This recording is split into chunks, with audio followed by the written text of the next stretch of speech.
हाय बच्चों, कैसे हो?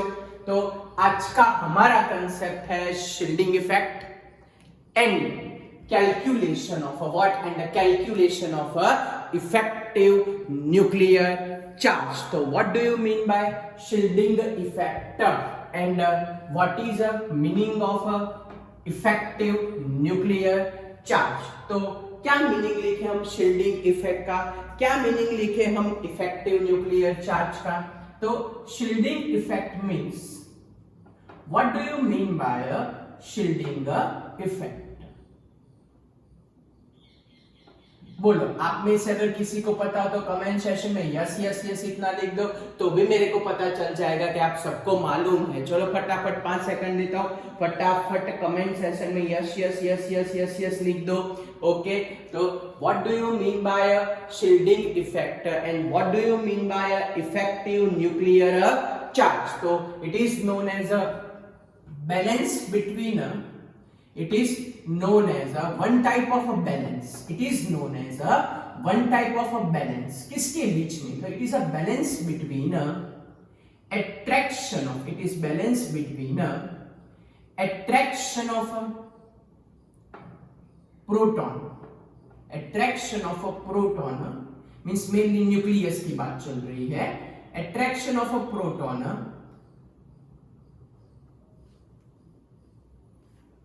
towards a valence electron, attraction of a proton towards a valence electron, and repulsive force between and repulsive force of a inner electron, repulsive force of a inner electron या तो core electron, inner electron या तो फिर core electron, inner electron या तो core electron. So it is one type of a balance. किसके बीच का balance? It is a balance between a outer most electron towards a nucleus and repulsive force created by the core electron, created by the what?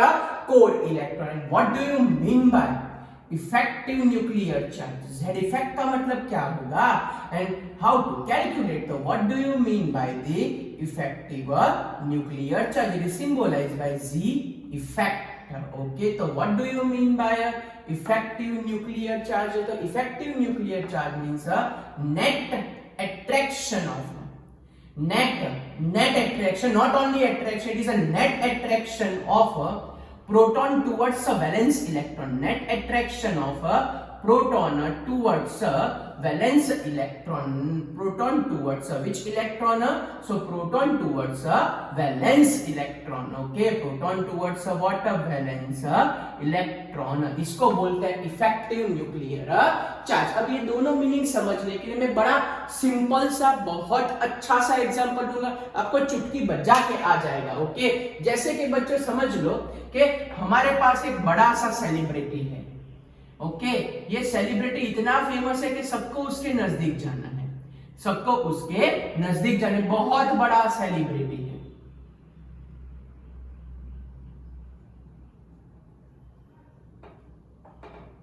समझ लो कि ये हम लेते हैं SRK है, ये बहुत बड़ा सेलिब्रिटी है. तो हुआ क्या कि आपको पता है सेलिब्रिटी को समझ लो कि हमारा न्यूक्लियस है, सेलिब्रिटी समझ लो कि हमारा न्यूक्लियस है. और ये सेलिब्रिटी के आसपास आपको पता ही है कि बहुत सारे फ्रेंड्स अट्रैक्ट होके नजदीक आएंगे, बहुत सारे फ्रेंड अट्रैक्ट होके क्या होंगे? नजदीक दौड़ दौड़ के आएंगे. तो समझ लो कि ये इसके आजू बाजू ये हमारे पास सबसे पहले उसका एक बहुत बड़ा फ्रेंड है, ये उसका दूसरा बड़ा फ्रेंड है, ये उसका तीसरा बड़ा फ्रेंड है. ये ऐसे फ्रेंड है जो SRK के सबसे नजदीक खड़े हुए हैं. ओके, और समझ लो कि अब बाहर से दूसरा कोई फ्रेंड आया, वो जो सराउंडिंग में एक यहाँ पे खड़ा हुआ है, एक यहाँ पे खड़ा हुआ है, एक यहाँ पे खड़ा हुआ है, एक यहाँ पे खड़ा हुआ है, एक यहाँ पे खड़ा हुआ है. इस तरीके से वो खड़े हो. तो आप लोग सोच के बताओ कि कौन सा फ्रेंड होगा उसका जो उसके सबसे नजदीक होगा? सर ब्लैक वाला फ्रेंड सबसे नजदीक होगा. क्यों? क्योंकि ब्लैक वाला फ्रेंड है वो सेलिब्रिटी के सबसे नजदीक है. तो जो भी फ्रेंड सेलिब्रिटी के सबसे नजदीक है उसका सेलिब्रिटी की और अट्रैक्शन तो रहने ही वाला है। ओके, ये सबसे ज्यादा अट्रैक्ट होके, लेकिन ये जो सराउंडिंग फ्रेंड है उनका क्या होगा? तो समझ लो कि ये सराउंडिंग फ्रेंड अगर भूल में से नजदीक आए एसआरके के, ये सराउंडिंग फ्रेंड्स भूल में से एसआरके के नजदीक आए तो होगा क्या? ये जो नजदीक वाले फ्रेंड है ना उनको धक्के लगाए, चल भाई फुट, चल फुट, मींस वो वहां पे लगाएंगे बच्चों, कौन सा फोर्स क्रिएट करेंगे उनके ऊपर बच्चों? वो क्रिएट करेंगे रिपल्सिव फोर्स। जो नजदीक वाले फ्रेंड होंगे वो दूर वाले फ्रेंड के ऊपर क्या क्रिएट करेंगे? Repulsive force. चल भाई दूर जाओ, चलो भाई दूर जाओ, वैसा करके वो क्या क्रिएट करने वाले हैं? रिपल्सिव फोर्स क्रिएट करने वाले हैं। समझ लो कि उसके बॉडीगार्ड ही है। ओके, तो समझ में आया ये डायग्राम क्या इंडिकेट कर रहा है? डायग्राम ऐसा इंडिकेट कर रहा है कि ऐसा के सेलिब्रिटी दूर दूर से उसके सारे फ्रेंड उसको अट्रैक्ट करने के लिए नजदीक आ रहे हैं। ओके, लेकिन जो सबसे नजदीक है एसआरके के आजू बाजू, जो सबसे नजदीक है वो बाकी सबको दूर रखने, भी दूर रहो दूर रहो, तो क्या होगा? सारे फ्रेंड्स का अट्रैक्टिव फोर्स तो न्यूक्लियस की ओर है, एसआरके की ओर तो है, लेकिन ये जो कोर फ्रेंड है उसके, वो सारे आजू बाजू वाले फ्रेंड को दूर भगाएंगे। चलो भाई दूर रहो, चलो भाई दूर रहो, चलो भाई दूर रहो। ओके, तो इस तरीके से हम समझ सकते हैं शील्डिंग इफेक्ट। तो shielding effect means it is a net effect, या तो it is a one type of balance between a core friend and between a outer friends. फिर से it is a one type of a balance between a core friend and a outer friend. तो क्या लिखा? Balance between a attraction of a proton, SRK का, towards a valence electron and a repulsive force created by core friends, inner friend. So this type of a perfect balance is known as a which effect? Shielding effect. Last time repeat करता हूं, आपको समझ में आया ना? जितने भी friend दूर दूर तक खड़े हो उसको एसआरके की और अट्रैक्शन होगा, सबको एसआरके को देखना है, सबको फोटो खिंचवानी है, सब नजदीक जाएंगे, लेकिन उसके जो कोर फ्रेंड होंगे, जो उसके सराउंडिंग होंगे, बाकी सबको धक्के मारेंगे, बेबी खसो आगे, ऐसे जाओ वैसे जाओ, ऐसे जाओ वैसे, धक्के मारेंगे। दैट मींस जो कोर फ्रेंड है रिपल्शन क्रिएट करेंगे, बाहर वाले फ्रेंड अट्रैक्शन क्रिएट करेंगे। So what do you mean by shielding effect? So it is a balance between attraction of a proton, balance between a attraction of a SRK towards a valence electron and a repulsive force created by its a core friend. Okay, so that net attraction, जो ये repulsive attraction को minus करने के बाद जो हमारे पास net attraction आता है, that net attraction is known as a effective nuclear charge, and that effective nuclear charge having a formula Z minus sigma.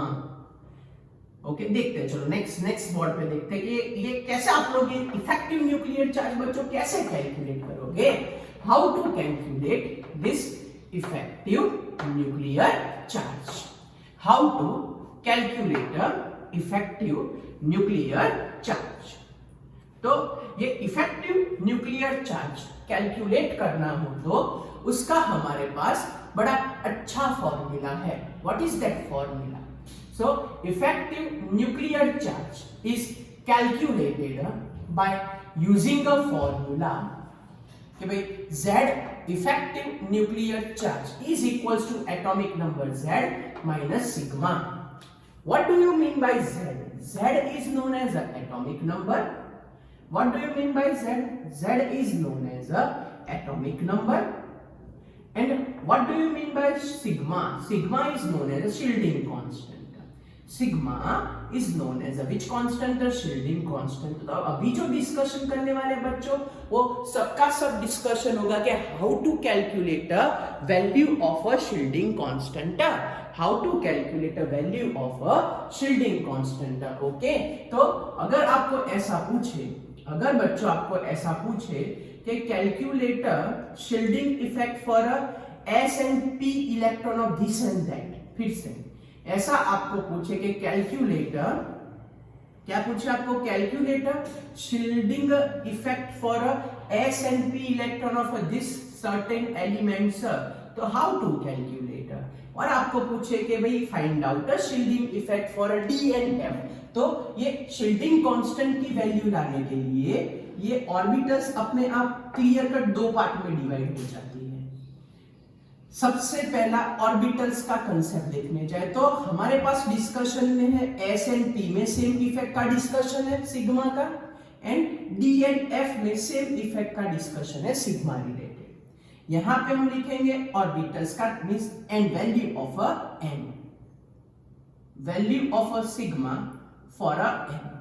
कहने का मतलब यहाँ पे अगर n हो, यहाँ पे n-1 हो, यहाँ पे n-2, n-3, n-4 कितने भी हो, तो अगर हमारे पास nth ऑर्बिट में इलेक्ट्रॉन है, हमारे पास nth ऑर्बिट में इलेक्ट्रॉन है, तो s एंड p के केस में इसकी वैल्यू 0.35 लेनी है, d एंड f के केस में वैल्यू 0.35 लेनी है।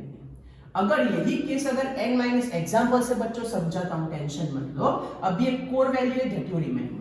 s एंड p की अगर n-1 की वैल्यू फाइंड करने जाए तो 0.85 है, फिर अगर आगे वैल्यू फाइंड करने जाए तो 1 आपको यहाँ पहले से ही 1 रहेगी, ओके, यहाँ पहले से क्या रहेगी 1 रहेगी, ओके।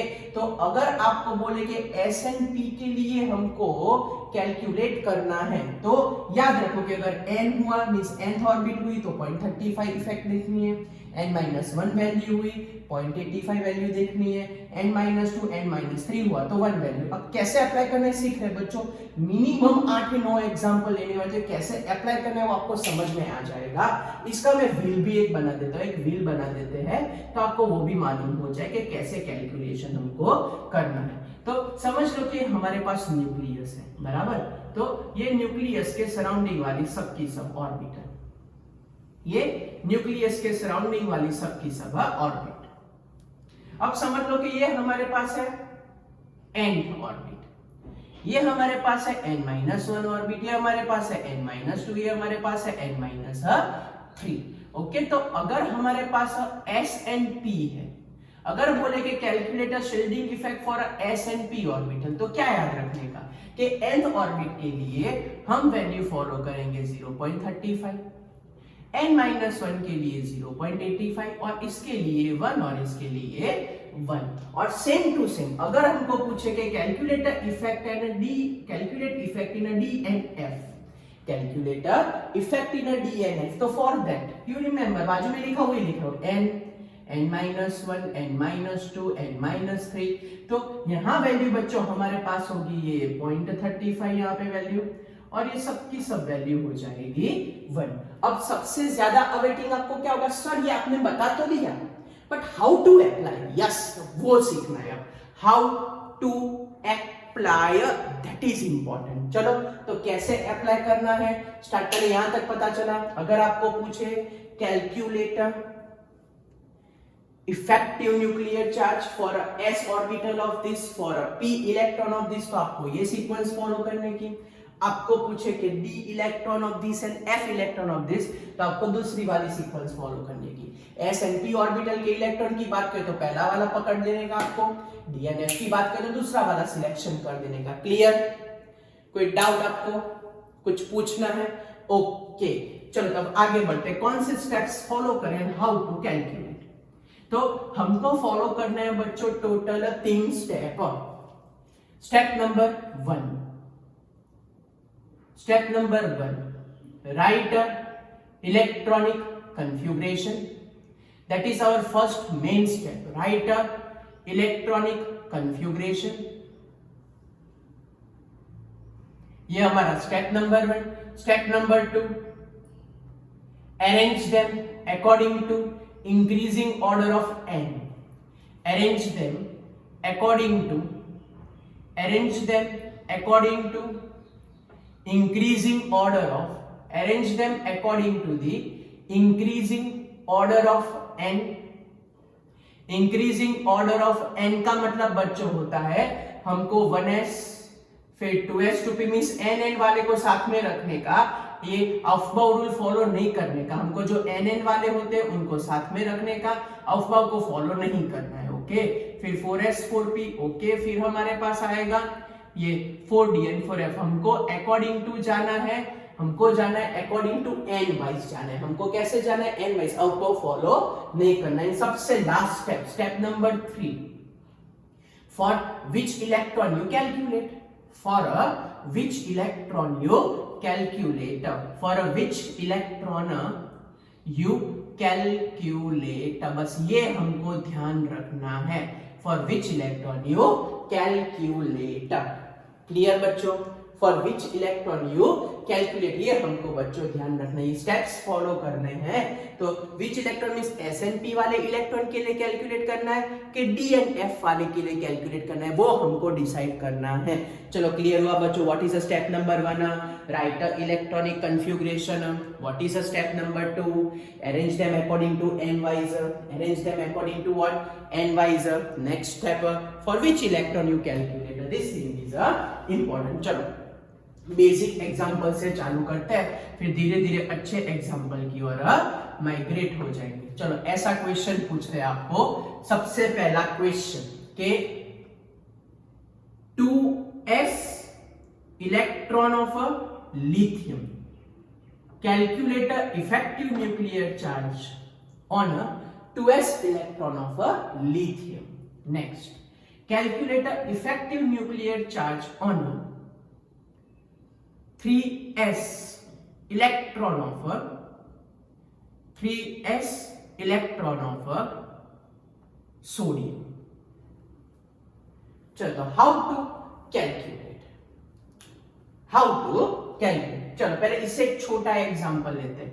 यहां मैं लिखता हूं 2p इलेक्ट्रॉन ऑफ बोरॉन लेते हैं, फिर आगे बढ़ते हैं। चलो what is step number 1, right electronic configuration. Lithium का एटॉमिक नंबर बच्चों क्या होता है सर? 3 होता है। क्या लिखूं बोलो? 1s2 2s1। बोलो बोरॉन का एटॉमिक नंबर क्या होता है? 5 होता है। क्या लिखूं बोलो? 1s2 2s2 2p1। क्लियर? कुछ पूछना है? Okay. What is step number 2, arrange them according to n wise. Mean सबसे पहले हमारे पास 1s2, फिर हमारे पास 2s, arrange them according to n wise. तो सबसे पहले 1s2 2s2 p का ग्रुप साथ में बनाने का, 2s2 2p1। चलो अब क्या फाइंड करना है? हमको फाइंड करना है effective nuclear charge on 2s, effective nuclear charge on 2s। तो ये बच्चों हो गया हमारे पास n हो गया, पता चला ना? बाहर वाला n, अभी डायग्राम में भी समझाया था, बाहर वाला n, ये 1 वैल्यू, तो 1 वैल्यू का मतलब n-1। फिर से ये बाहर है, सबसे बाहर ये है, तो ये हुई n वैल्यू, और ये उसके अंदर है तो क्या आएगा? n-1। पहले लिखना है ना n किसको और n-1 किसको, सबसे बाहर वाले को n बोल देने का, फिर उससे लेस n-1, उससे लेस n-2, उससे लेस n-3, वैसे हमको जाना है। चलो क्लियर? पहले n और n-1 लिखना आ गया, फटाफट कमेंट में यस सर लिखो तो आगे बढ़े। चलो लिखना आ गया आपको। आउटर मोस्ट वाले क्या हो गए? n, उसके अंदर वाला क्या होगा? n-1, आउटर वाला क्या होगा? n, उसके अंदर वाला क्या होगा? n-1। चलो अब आगे बढ़ते हैं। अब 2s का फाइंड करना है, तो उसका खुद के ऊपर तो अट्रैक्टिव फोर्स या तो रिपल्सिव फोर्स होगा नहीं, तो अब क्या देखने का? अंदर की साइड n-1 और कितने इलेक्ट्रॉन है? 2। सो 2 देखो तो s ऑर्बिटल n-1 क्या वैल्यू है? 0.85। फिर से बोलो, जिसके ऊपर फाइंड करना हो ना उसको काउंट नहीं करते, उसके अंदर वाले को काउंट करते हैं। जैसे मेरे को 2s के इलेक्ट्रॉन का ढूंढना था तो 2s के इलेक्ट्रॉन को नहीं देखते, जो इलेक्ट्रॉन का ढूंढना है उसको नहीं देखते, उसके बाकी वाले को देखते हैं। ओके, तो Q2 लिखा क्योंकि अंदर वाले में 2 है, Q 0.85 लिखा, n-1 का 0.85 है। फिर से Q2 लिखा क्योंकि n-1 में 2 इलेक्ट्रॉन है, Q 0.85 लिखा, n-1 में तो 0.85 लिखते, तो क्या आंसर आएगा हमारे पास? बताओ जल्दी बच्चों। तो ये हमारे पास होगा 0.1711 पॉइंट। चलो फिर से बाजू में जाते हैं। हमको फाइंड करना है 2p के लिए। किसके लिए फाइंड करना है बच्चों? 2p के लिए। तो 2p का इलेक्ट्रॉन काउंट नहीं होगा।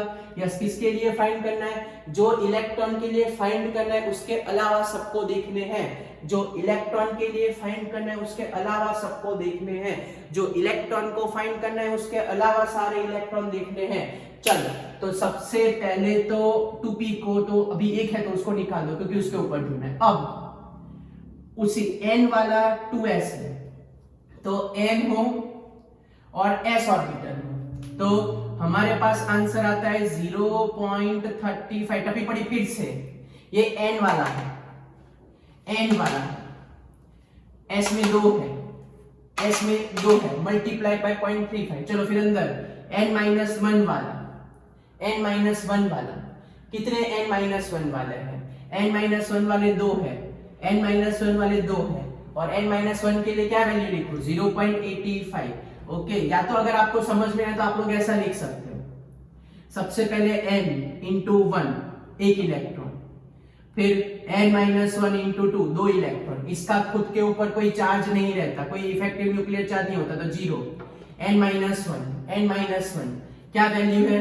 0.85 इंटू 2, तो you easily obtain your answer 1.7। ऐसा भी कर सकते हो आप लोग। चलो फिर नेक्स्ट यहां देखने जाए तो टोटल यहाँ पे हमारे पास 3 का कंट्रीब्यूशन था, लेकिन ये एक पी को काउंट नहीं करते, तो n इंटू 2 लिखते हैं, फिर n-1 इंटू 2 लिखते हैं। पता चल टोटल 3 थे, एक को काउंट नहीं करने क्योंकि उसके ऊपर फाइंड करना है, तो n इंटू 2, n-1 इंटू 2, तो n की वैल्यू क्या है s एंड p के लिए? 0.35। ऐसे बेटर समझ में आएगा। n-1 की वैल्यू क्या है हमारे पास? 0.85 इंटू 2। टप्पी पड़ी बच्चों, आपको ऐसे भी कर सकते हो। ओके, तो ये 0.7 प्लस 1.7, हमारे पास आंसर है 2.4। समझ में आया? n क्यों लिखा ही रहा, n-1 के 3 थे और 2 क्यों लिखे? एक का तो ढूंढना है तो उसको हटा देने का, जिसका ढूंढना है उसको हटा देने का। क्लियर? कोई डाउट? अब how to calculate z effect, तो atomic number minus sigma. Okay, effective nuclear charge, atomic number minus sigma. Okay, तो एटॉमिक नंबर लिथियम का होता है 3 माइनस 1.7, तो मेरे पास आंसर है बच्चों 1.3। इसका कैलकुलेट करते हो 5 माइनस 2.4, तो क्या आंसर है बच्चों? एक बार देख लेता हूँ कैमरे में कि दिखता है कि नहीं, और ये क्या आएगा 2.6। Yes, it is a visible. टप्पी पड़ी बच्चों, तो आप लोग ऐसे लिख सकते हो तो आपको समझ में आ जाए। तो ऐसे करो ना, या 1 इंटू 0 ही लिख दो ना, क्योंकि हमको वो तो काउंट करना नहीं है। Done done done done. चलो कोई डाउट, कुछ पूछना है? फिर से यहाँ 3 थे तो 2 क्यों लिए? एक तो काउंट नहीं करना है। 3 थे तो 2 क्यों लिए? एक को काउंट नहीं करना क्योंकि उसके ऊपर फाइंड करना है। क्लियर बच्चों? कोई डाउट, कुछ पूछना है? चलो तब स्टार्ट करें फटाफट फटाफट। बाकी 10-12 एग्जांपल कर देते तो आपका दिमाग में एकदम से क्लियर हो जाए कि मैं क्या बोलना चाहता हूं और हम कैसे सॉल्व करने वाले हैं। चलो क्लियर? ओके, अब आपको ऐसा पूछे कि calculate for a 2p electron of a fluorine, ऐसा क्वेश्चन। फिर ऐसा आपको क्वेश्चन पूछे कि 3s electron of a phosphorus. चलो पहले इन दोनों का कैलकुलेशन कर देते। 3s electron of phosphorus. तो सबसे पहला स्टेप कॉन्फ़िगरेशन लिखो। फ्लोरीन का नंबर क्या होता है? तो फ्लोरीन का नंबर 9 होता है। क्या होगी कॉन्फ़िगरेशन? 1s2 2s2 2p5। चलो नेक्स्ट, फास्फोरस का एटॉमिक नंबर 15 है। क्या लिखूं? 1s2 2s2 2p6 3s2 3p3। चलो अब किसके लिए फाइंड करना है? 2p। अब ग्रुपिंग बनाओ। सबसे पहला स्टेप ग्रुपिंग बनाओ। 1s2 2s और 2p का साथ में ग्रुप बनेगा 2p5 2p2। चलो इसके अंदर ग्रुप बनाओ।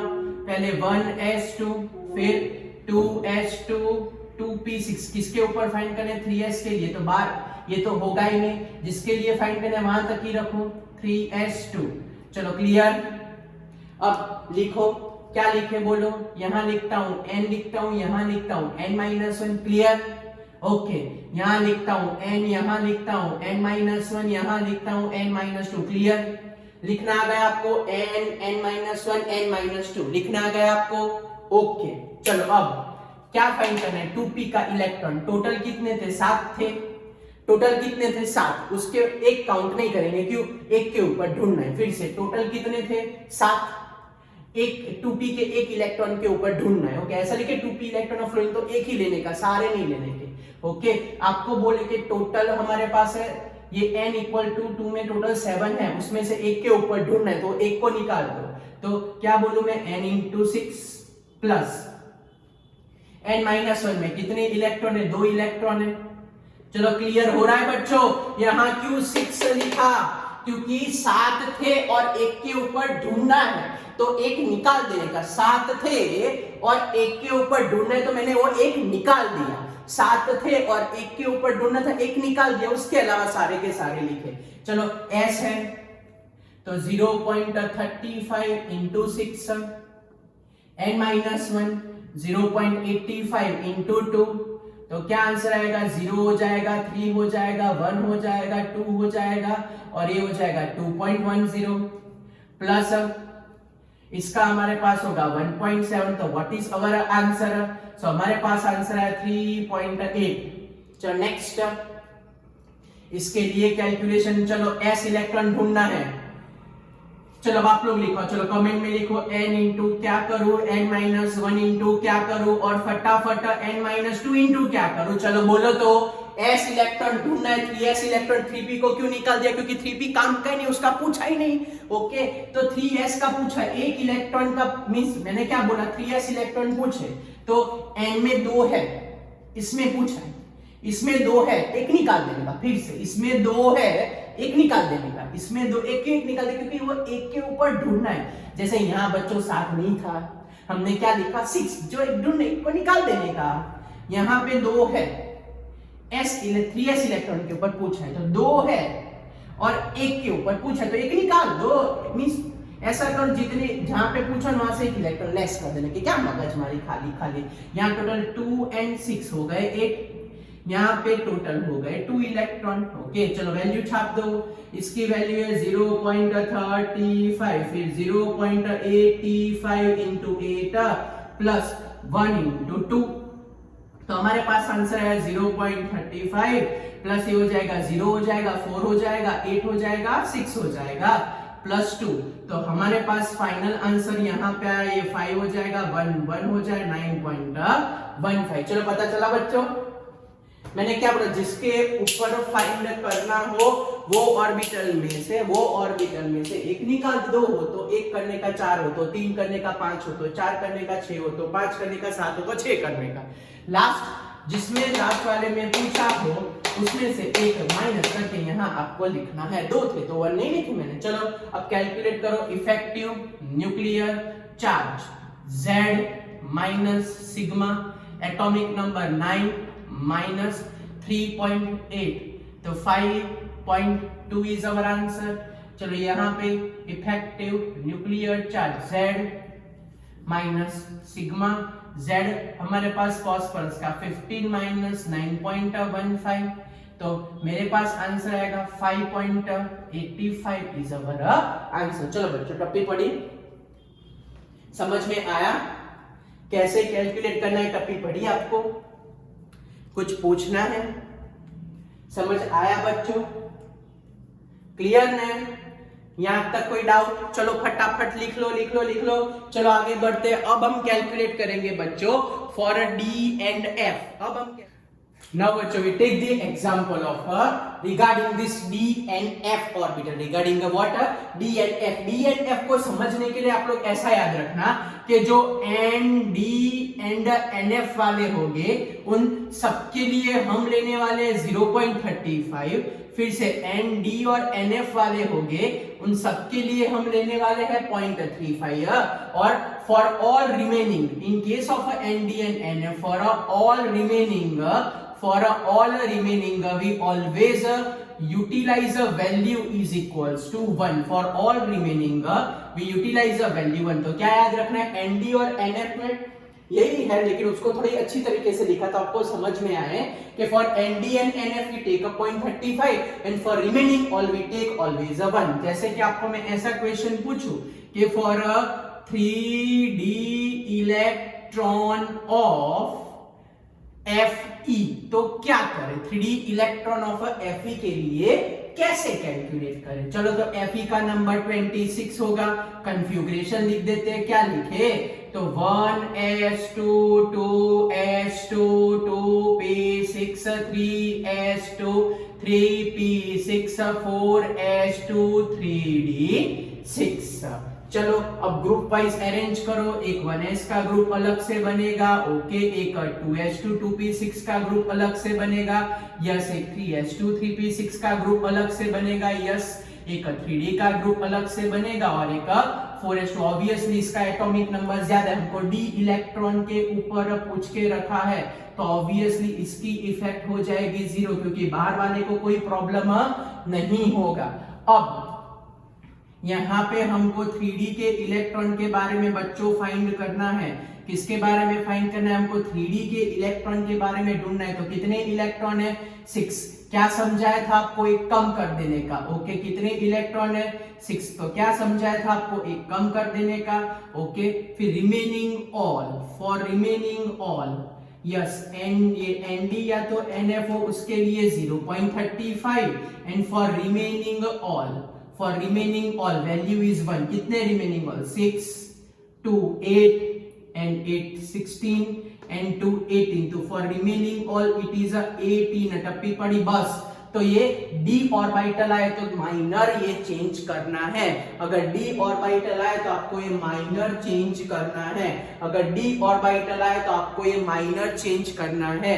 d ऑर्बिटल आए तो आपको ये देखने में, ये वाला देखने में एक माइनर चेंज करना है कि भाई NdNF हो तो 0.35, रिमेनिंग ऑल 1।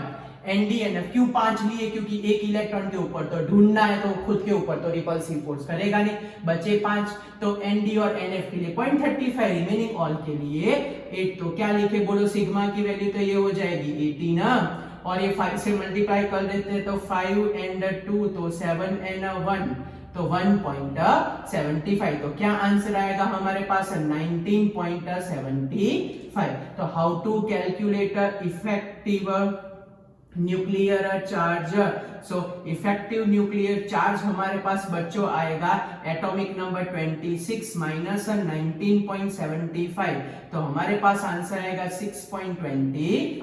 टप्पी पड़ी। चलो ना समझ में तो और दो एग्जांपल लेते हैं तो आपके दिमाग में एकदम से क्लियर हो जाए। ओके, तो आपके दिमाग में एकदम से क्लियर हो जाए कि कैसे कैलकुलेशन हमको करना है। ये याद रहा ना, ये 3D और F वाले को ऐसे आपको याद रखना है। तो ये याद ना रखो और सीधा ये याद रखो तो भी चले, ये याद ना रखो और ये चल, जैसे कि मैं यहाँ से मिटा दूं तो भी चले, ये याद रख सकते हो तो भी चल जाते हैं। तो यहाँ अगर मॉडिफिकेशन करना हो तो अगर मॉडिफिकेशन ये चल जाएगा बच्चों, मैं तो सिर्फ मॉडिफिकेशन कर रहा हूँ कि फॉर डी एंड एफ ये चलेगा 101%, कि for N D and N F 0.35 and for remain all, for remain all you take 1 value. Okay, ये भी चलेगा, आगे लिखा था उसका भी मतलब बच्चों वो ही था। चलो तो अब क्या यहाँ से मेरे को मिटाना था इसलिए मैंने यहाँ लिख दिया। चलो तो आगे बढ़े। ऐसा पूछते हैं कि for 3D electron of zinc, 3D electron of zinc, तो how to calculate for 3D electron of zinc? बोलो चलो कैसे कैलकुलेशन करें? तो जिंक का नंबर होता है 30। कैलकुलेशन क्या आएगा बोलो?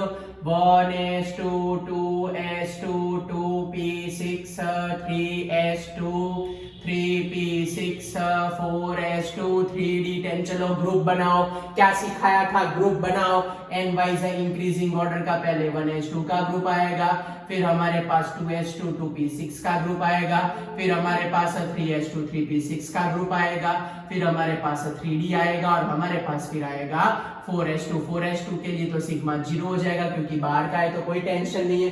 D electron of zinc total कितने हैं? 10। एक काउंट नहीं होगा। ओके, क्योंकि एक तो खुद के ऊपर थोड़ी ना करेगा, तो 9। तो Nd और NF के लिए कितना है? 0.35 and for remain all value is 1। तो 1 into 18 फॉर रिमेन ऑल। ये थोड़ा ट्विस्टेड है, वो ध्यान रखना है।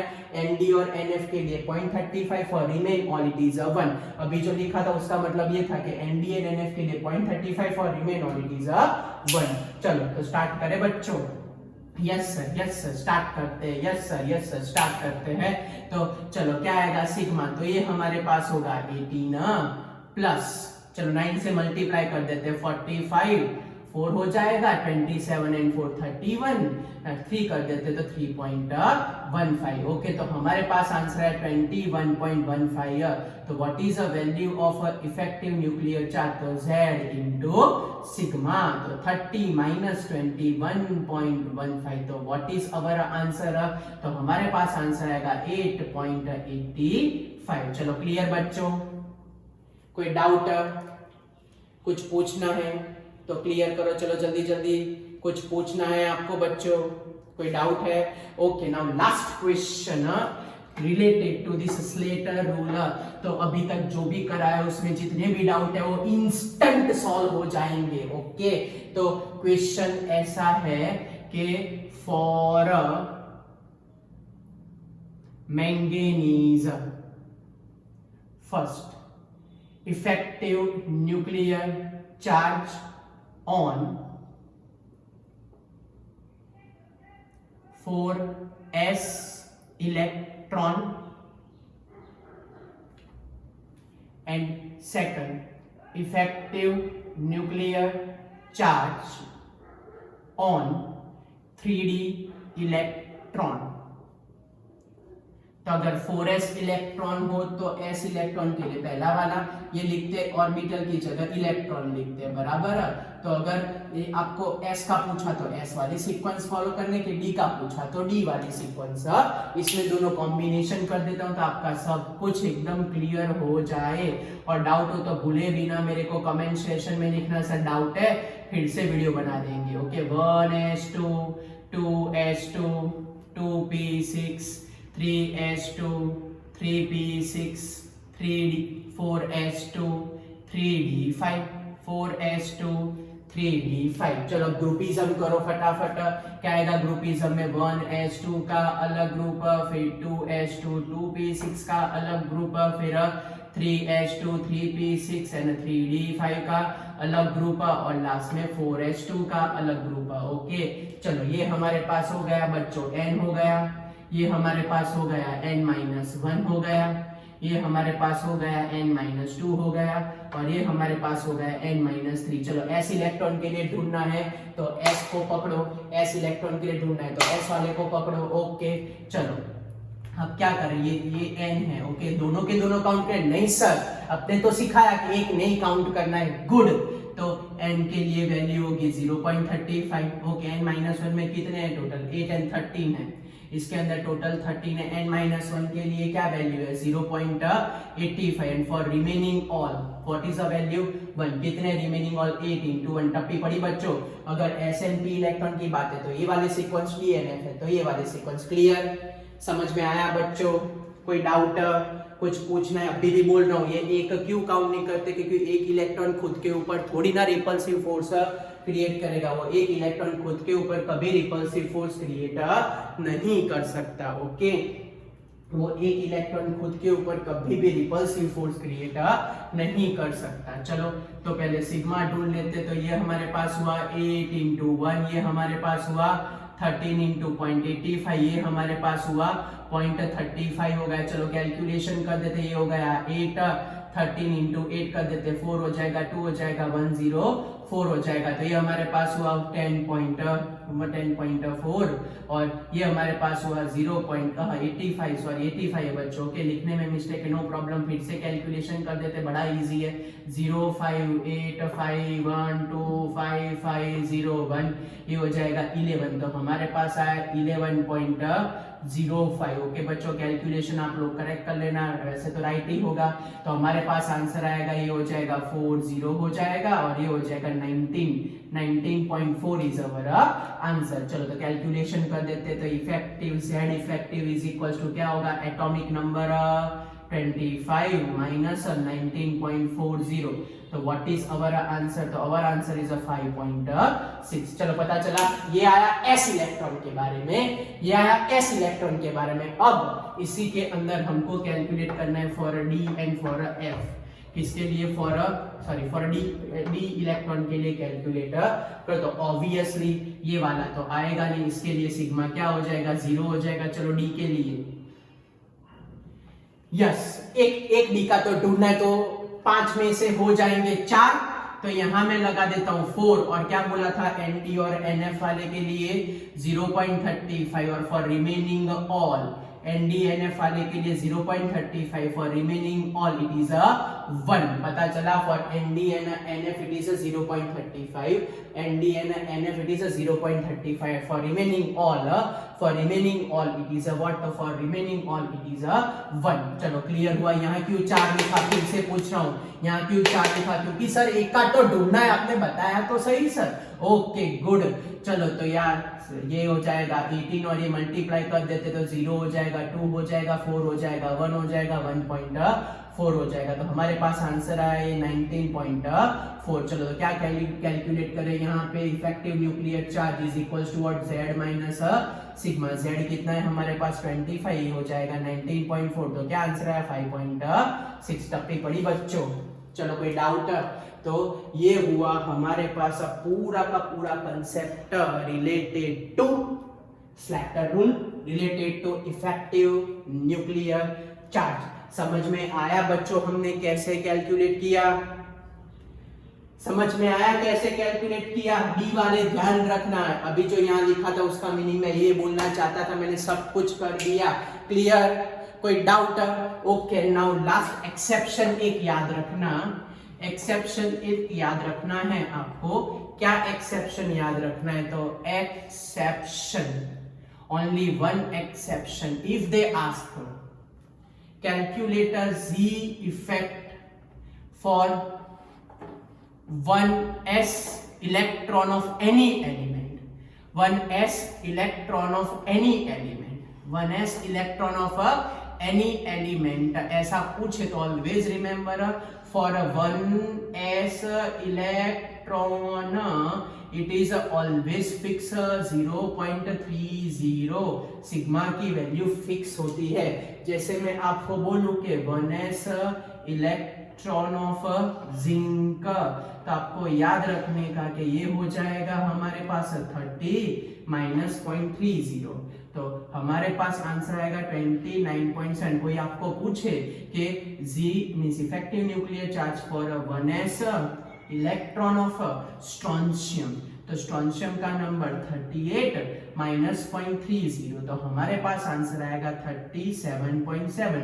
सपोज आपको कोई पूछे कि effective nuclear charge of 1s electron of calcium, तो कोई भी दुनिया का 1s इलेक्ट्रॉन हो उसके अंदर हमारे पास आंसर आएगा यस दिस वन, क्योंकि 1s electron maximum effective nuclear charge हो जाए। तो बस ये एक एक्सेप्शन याद रखना बच्चों। ओके, टप्पी पड़ी बच्चों। So this is all about the Slater rule. I hope कि आप सबको ये समझ में आया होगा। मैंने बने उतने मैक्सिमम से मैक्सिमम एग्जांपल ये बने उतना क्लियर समझाया। ओके, चलो शॉर्ट आउट।